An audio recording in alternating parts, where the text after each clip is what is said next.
Journals, bases de datos, buscadores y metabuscadores. En las clases pasadas ya hemos visto el uso de los operadores, que nos permiten ampliar, limitar y definir nuestra búsqueda. Estos operadores los vamos a utilizar en estos recursos como los journals, las bases de datos, los buscadores y los metabuscadores.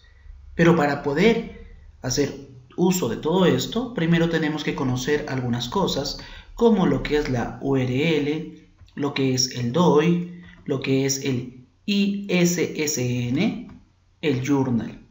Iniciaremos por el primero, la URL.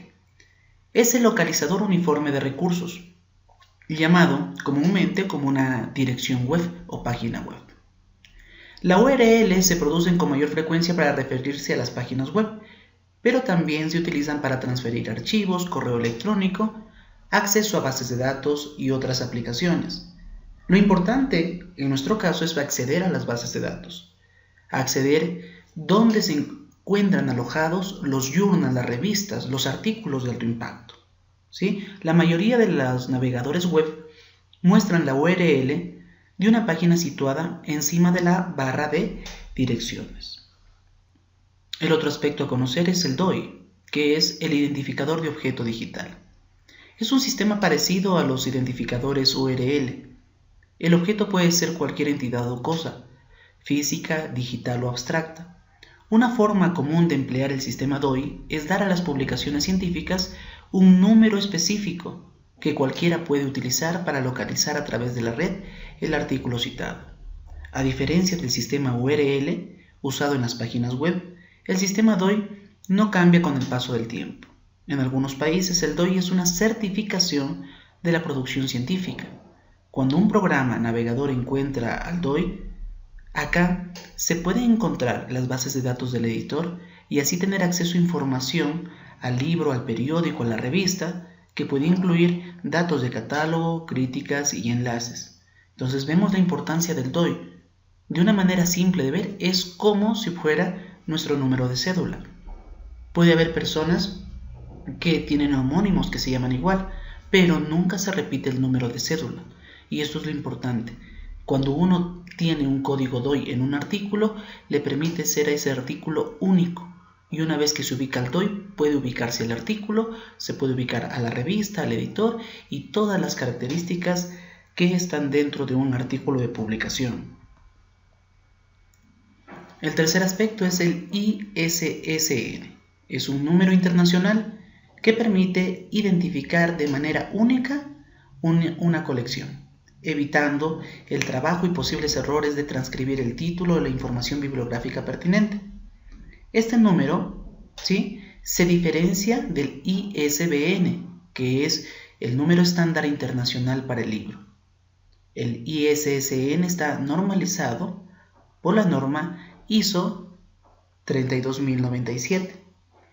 Las cifras o los números del ISSN no significan nada en sí mismas, ¿sí? Son asignadas secuencialmente independientemente del país de origen de la lengua. A cada ISSN corresponde un título clave, así como una fecha de principio de publicación, es decir, desde cuándo inició las publicaciones de la revista. La fecha final se fija normalmente en 4 dígitos. El título clave está formado por el número de la publicación y eventualmente por un calificativo, frecuentemente el lugar de publicación. Entonces, todos los libros tienen un ISBN, pero todas las revistas tienen un ISSN. Hay ISSN para revistas físicas, es decir, revistas impresas, y otro para las revistas que se encuentran en línea, que se encuentran en la web. Si es que la revista tuviera las dos modalidades, tanto impresa como digital en línea, tendría que tener 2 ISSNs. Los journals. Los journals son las revistas, y una revista se enfoca en un tema específico y una audiencia especializada. Me refiero a revistas científicas. Los journals, en su formato impreso, tienen un aspecto serio y sencillo. ¿sí? Esto es algo muy clásico. Cuando ustedes estén frente a un artículo científico, van a ver que simplemente es un fondo blanco, una letra negra que tiene un tamaño, ¿sí? Es muy simple, que guardan sus márgenes, ¿sí? Están escritos en un lenguaje académico por uno o más autores, con mucho conocimiento y experiencia en la disciplina.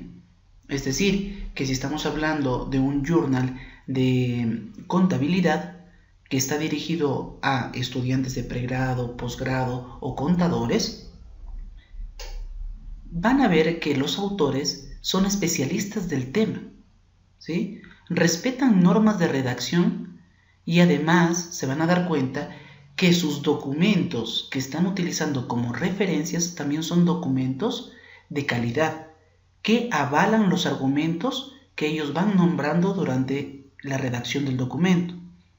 Los journals normalmente no son ilustrados, es decir, que no vamos a encontrar una foto social o la imagen de algún evento, no. En las revistas se publican, sí, tablas y gráficos. Por ejemplo, han hecho el análisis del estatus social de un grupo de personas o de una población. Digamos que se encuentran en un estatus 1, en un estatus 2 y en un estatus 3. Pueden definir que el 50% se encuentra en el estatus 1, un 30% en el estatus 2 y un 20% en el estatus 3. Quiere decir que estos porcentajes se encuentran representados en tablas y figuras. Un ejemplo también son las incidencias de enfermedades o los valores nutricionales, ¿sí? El estado económico de la población. Entonces, son cosas que se pueden llevar a tablas y gráficos. Esta información se organiza bajo esta manera para que pueda ser mucho más entendible. Pero lo más importante de los journals es que son arbitrados.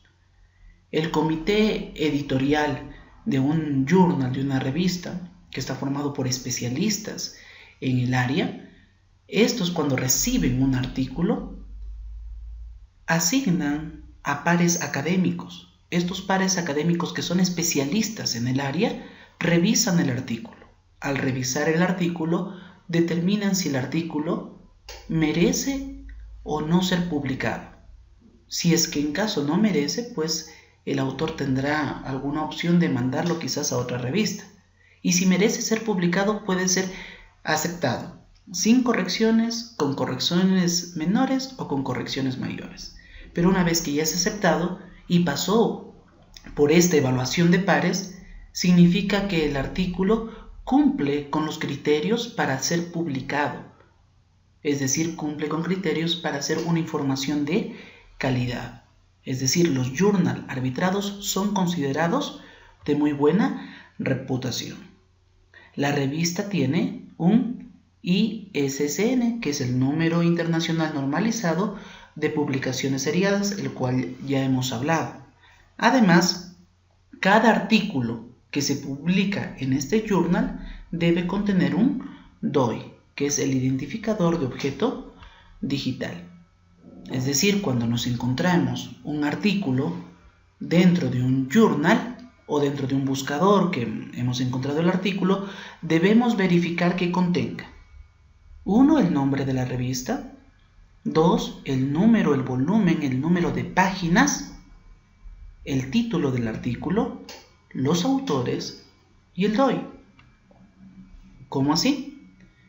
Tenemos la página web, por ejemplo, estamos entrando acá a ScienceDirect, la base de datos de Elsevier. Ubicamos la URL. Después de haber ubicado la URL, vamos a ver que estamos en la revista de Enfermería de Emergencias y Accidentes. Podemos ver al final de esta información que contiene un ISSN que se encuentra acá, ¿no? El ISSN 0965-2302. Entonces, al tener su código ISSN nos está diciendo que sí es un documento de reputación, es decir, la revista ya se encuentra indexada. Entonces, si accedo a alguno de los artículos de la revista, recuerden lo que tenemos que ubicar en un artículo para ver si es que es de confianza. Lo primero es ver a qué journal o revista pertenece. En este caso, es al Journal de Enfermería de Emergencias y Accidentes. Luego identificamos el volumen, que es el volumen 15, el número, que es 4, el año 2017 y las páginas dice de la 181 a la 182. Vemos el título del artículo que se llama Pobreza y Atención de Emergencia. Tenemos acá a lo que es el autor y por último ubicamos al DOI. Si ustedes recuerdan el DOI, que es el identificador de objetos digitales. En este caso el DOI es el identificador del artículo. Es el código que le hace único a este artículo. Muy bien.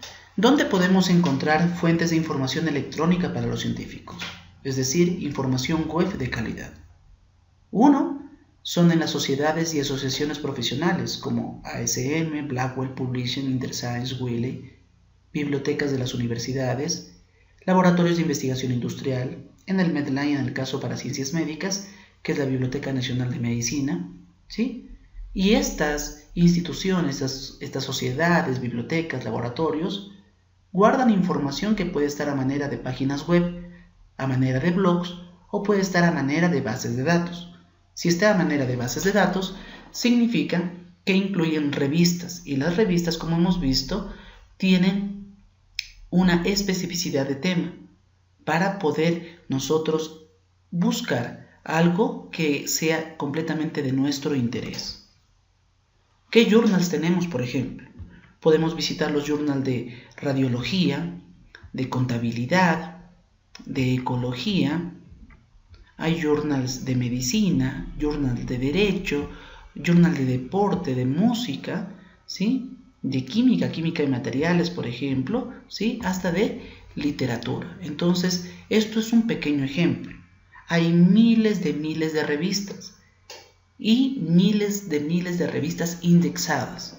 Y ya saben que cuando son indexadas tienen el ISSN, además tienen el DOI, y recuerden que para que puedan ser revistas, los editores han determinado para su publicación una revisión por pares, lo que le permite ser o no publicado al artículo.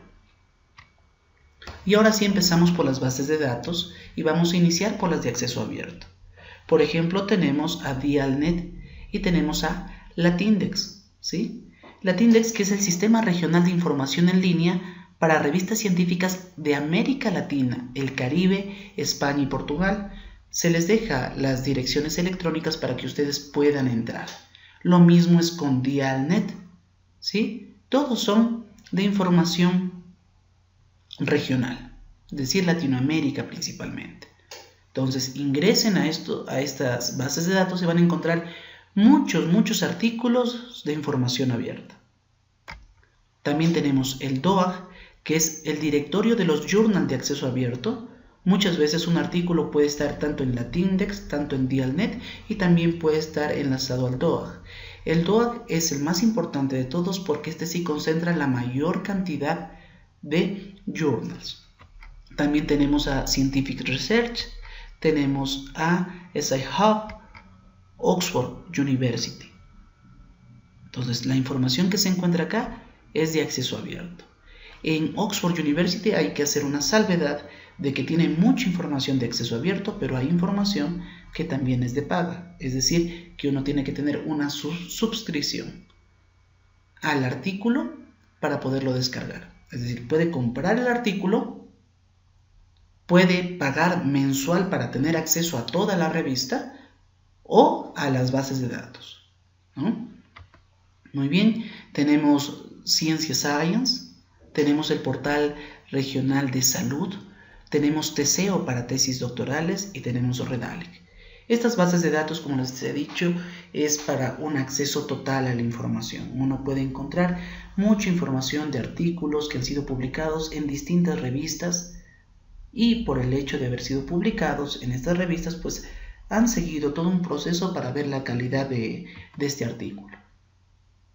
Pero hay bases de datos que pueden tener información de muy buena calidad, pero que se nos restringe el acceso a esta información debido a que son pagados. Por ejemplo, tenemos a ScienceDirect. ScienceDirect, que es la base de datos de Scopus. Como sabemos, Scopus es la fuente de información donde se indexan la mayor parte de revistas de alto impacto, de alta visibilidad. ScienceDirect pues nos permite tener el acceso a Scopus, a toda su base de datos, y mucha de esta información es de paga, es decir, que tenemos que tener una suscripción. Y hay información que también es gratuita. Tenemos Digitalia, tenemos Springer, tenemos el PubMed, que es de la Biblioteca Nacional de Medicina de los Estados Unidos, y también es la biblioteca de los Institutos Nacionales de Salud. Tenemos a EBSCO, tenemos a ProQuest. Entonces, ya hemos visto lo que es un journal, ya hemos visto que es la base de datos. Entonces, en una base de datos se alojan los journals, pero hay muchas bases de datos. Entonces, ¿cómo podemos tratar de buscar en casi todas las bases de datos haciendo uso de los buscadores científicos? Los buscadores científicos buscan en las bases de datos pues verifican la información si es que existe dentro de sus journals. Entonces, entre los buscadores científicos que tenemos a Chemedia, tenemos a YouTube Education, que acá en el YouTube Education se van a fijar en lo que es información científica o videos educativos, ¿sí? No solamente es de que se sube canciones y esas cosas, ¿no? Tenemos el Google Scholar o el Google Académico, que te busca información netamente científica. Cuando busques algo en el Google Académico, por ejemplo, algo relacionado a la diabetes, te va a venir trabajos de investigación relacionados a la diabetes. ¿Qué diferencia si buscas en el Google normal? Es que si tú pones diabetes, te sale hasta remedios caseros para el tratamiento de la diabetes, hábitos alimenticios y este tipo de información. Mientras que en el Google Académico te da información exclusivamente científica, artículos que están relacionados a la diabetes. Tenemos el Microsoft Academic, tenemos el Scholarpedia. También tenemos a Journal, tenemos a ERIC, tenemos a Ripsig, tenemos a Science Research, tenemos al Worldwide Science. Un punto importante es el Worldwide Science, que acá nos permite buscar al autor o al artículo independientemente de dónde esté indexado. Puede estar indexado en Scopus, es decir, en unas revistas de una visibilidad de alto impacto, o en regionales como es Redalyc, Latindex, Cielo. Y acá podemos ubicar al artículo y podemos encontrar información del autor.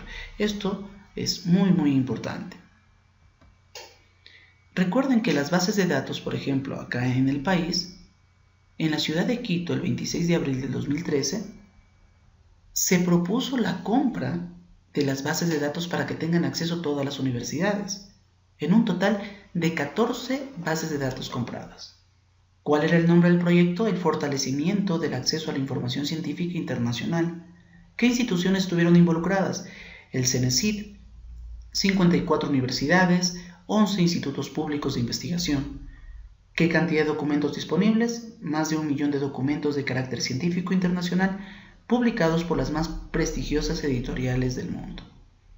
Pero en las bases de datos que acabamos de ver no tenemos pues 1 millón de documentos, tenemos millones, ¿sí? Tenemos más de 60 millones, 70 millones, 80 millones de documentos que se encuentran alojadas en las otras bases de datos, ¿no? A pesar de que el Estado invirtió, no permitía el acceso total a la información.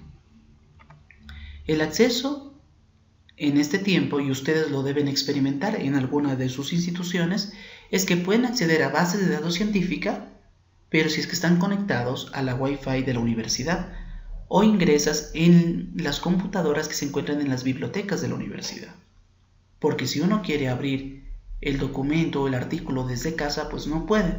Nuestra IP, al estar fuera de la institución, no nos permite ingresar a estas bases de datos. En el año 2012 se registraron alrededor de 11 millones de búsquedas por parte de las universidades participantes. El presupuesto anual de este proyecto asciende a cerca de más de 5 millones de dólares.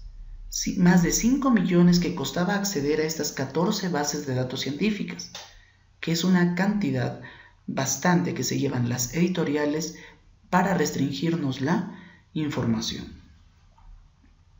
¿Qué ejemplos de búsqueda? Vamos a ver acá. Vamos a utilizar el DOAG, ¿sí? Entramos a la página web del DOAG y el DOAG podemos observar que tiene 9.696 revistas. Tiene acceso a 9.696 revistas. Hay 123 países involucrados y tiene más de 2,5 millones de artículos. Entonces el DOAG, hemos dicho que es el directorio de Journal de acceso abierto. Nos conecta con toda esa información completamente gratuita. Vemos que el DOAG es un directorio en línea comisariado en la comunidad que indexa y proporciona acceso de alta calidad de acceso abierto a revistas revisadas por pares, que le hemos dicho que la importancia de un artículo es que haya pasado por una revisión de pares académicos. Cuando nosotros en el DOAG podemos navegar por temas, ¿sí? Podemos ver todas las áreas en que tiene artículos. Tienen agricultura, tienen ciencias auxiliares de la historia, en educación, en bellas artes, ¿sí? En historia de América, lengua y literatura, ley o derecho, medicina, ciencia militar, ciencia naval, ciencias políticas. Si nosotros abrimos el área de lo que es derecho, podemos encontrar que tenemos cerca de 134 revistas con más de 17,000 artículos y podemos verlos acá, que están organizados de 10 en 10. Podemos ver acá los artículos, podemos ver el título del artículo, podemos ver al autor, podemos ver la revista en que es publicada, el año, la edición, el número, y también podemos ver el resumen o el texto completo. Entonces vamos a entrar a este último, ¿sí? Que dice un comercio incorrecto, un enfoque comparativo entre Inglaterra, Gales, Rusia y Estados Unidos.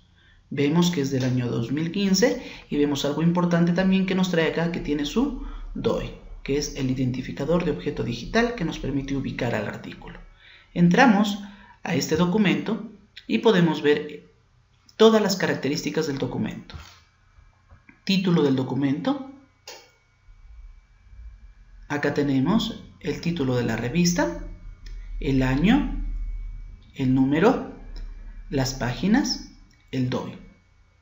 También podemos observar el ISSN, que tiene un ISSN de impresión y un ISSN en línea, o sea, tiene doble, porque uno es para las revistas digitales y las otras son para las revistas impresas. Podemos ver a los autores, podemos ver en qué formato se va a presentar el artículo, que es PDF, el idioma en que se encuentra este PDF, que puede ser ruso o inglés, el país de publicación y la rama, ¿no? La categoría, que hemos entrado a la categoría de derecho. Muy bien, si nosotros hacemos clic en texto completo, podemos tener esto. En texto completo puede haber dos caminos. Uno, que vayan directamente a abrir el PDF o les puede llevar a la página web. Por ejemplo, acá tenemos al Journal de Derecho Británico. Nos llevó a su página web. Ya les digo que puede abrir directamente el PDF, pero si les lleva a la página web, ustedes pueden ver en visualizar el texto completo en PDF y lo que va a hacer es abrirles el documento en PDF. Y ahora ya tienen el documento. Así lo pueden utilizar en cualquiera de las categorías, áreas de la ciencia, para poder acceder a toda esta cantidad de información. ¿Cuánta cantidad de artículos? Más de 2,5 millones de artículos en el DOAG. Otra de las bases de datos es Science Direct, pero esta base de datos es una base de datos de paga. Entonces, acá nos va a ofrecer información de acceso abierto, de acceso limitado o acceso solamente por pago por suscripción. Entonces, si nosotros entramos a revistas, podemos ver todas las revistas que tienen lo que es Science Direct. Hay revistas en lo que es ciencias físicas y ingenierías, ciencias de la vida, ciencias de la salud, ciencias sociales y humanidades. Y ustedes pueden verificar al journal al que pertenece. Acá están todas las revistas. ¿Cuántas revistas hay acá? Cerca de 4.000 revistas que están en la base de datos de Science Direct. Mientras que en el DOAC, recuerden, un poco más de 9.000 revistas que están indexadas. En este caso, podemos encontrar journal que son de acceso abierto, es decir, toda la información que está en este journal está completamente gratuita. ¿Sí? En este journal, por ejemplo, que está de color naranja y color plomo, contiene acceso de información abierta, pero también contiene acceso de paga. Y hay otros que son exclusivamente de paga, ¿sí? Como el de acá, ¿no? Exclusivamente de paga. En este caso ya hemos entrado a los de acceso abierto. Vamos a hacer un ejemplo cuando uno entra a un journal de paga. Vamos a ver, este es el journal, se llama Revisión Actual del Diario de ACC, ¿sí? Vamos a entrar al volumen 14, al número 12, y podemos ver. ¿Qué es lo que podemos observar? Que acá nos pide comprar el artículo. Como vemos, tiene la revista, tiene el volumen, tiene el número, tiene el año, tiene las páginas, el título, tiene a los autores y tiene el DOI. Pero no podemos acceder debido a que nos pide una suscripción. Cuando uno va a suscripción a comprar, le sale pues este carrito para que ustedes puedan comprar. El costo del artículo cuesta $31,50. ¿Qué es lo que tiene que hacer acá? Ingresa uno su email, luego llena el payment data, es decir, sus datos de pago. Por lo general es la tarjeta de crédito. Una vez que le confirman todos los datos, se confirma la transacción y luego a su email le llega un link donde puede descargar el PDF. Claro está que una vez que llegue el link, ustedes obtienen el documento, pero habiendo pagado. Ahora, ustedes tienen que entrar a los journal, a las bases de datos. Acá se han hecho dos ejemplos. Ustedes tienen que ingresar, tienen que ubicar la información e identificar, ¿sí? Tanto el título, las características del artículo, ¿sí? El número, el volumen, el número de páginas, el año de publicación, los autores y el DOI. Tienen que aprender a reconocer estas características de los artículos para saber que la información es de calidad.